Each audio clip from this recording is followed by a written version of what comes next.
dear students, welcome to this online video lecture on fluid mechanics.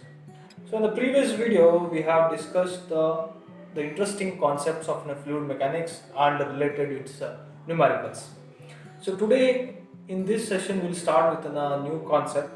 So without wasting much time, let us begin with this session.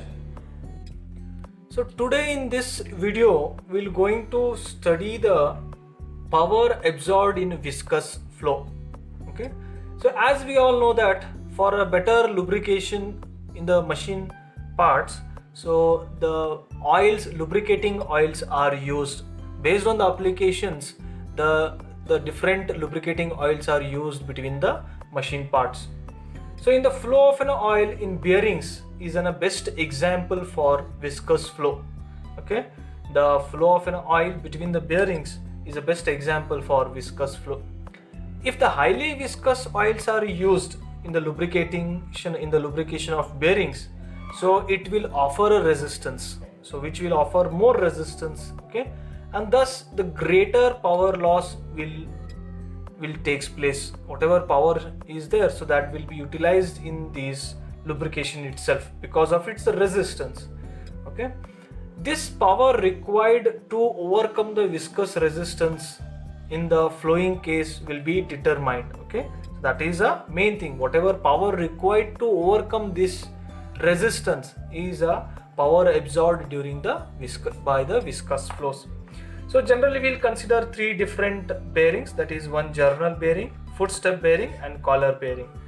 So the power required in a journal bearing, okay, whatever power required to overcome this viscous resistance is given by P is equals to mu pi square d square n square L divided by 3600 into T. Okay, where mu is a viscosity, then pi is a constant, d is a diameter, then n is a rpm, L is a length of bearing, and T is a thickness of an oil. So this is a thickness of an oil. Okay, similarly the power required to overcome the resistance, okay, to overcome the viscous resistance in footstep bearing is given by P is equals to mu pi square n square r raised to 4 divided by 60 into 30 T. Okay, so this much of power is required to overcome that resistance. Okay, now similarly for collar bearing, we have a power, that is power required to overcome this viscous resistance is P is equals to mu pi cube n square divided by 60 into 30 T into R2 raised to 4 minus R1 raised to 4. Now these are the power required for three different journal bearings that are required to overcome the resistance offered during the lubrication.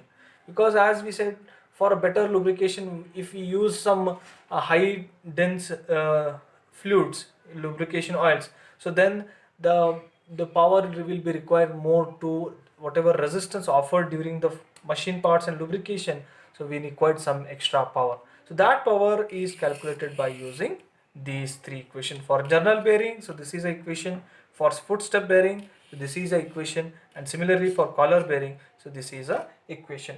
And based on these equations, the questions, a simple questions of 4 to 6 marks will be asked in the examination as well as in GATE exam or some other competitive exam. So the questions will be like, what is the power required to overcome the frictional resistance or viscous resistance in the journal bearing, which is having some XYZ viscosity. If they give all the unknown term and if you the values, then you can easily calculate the power required.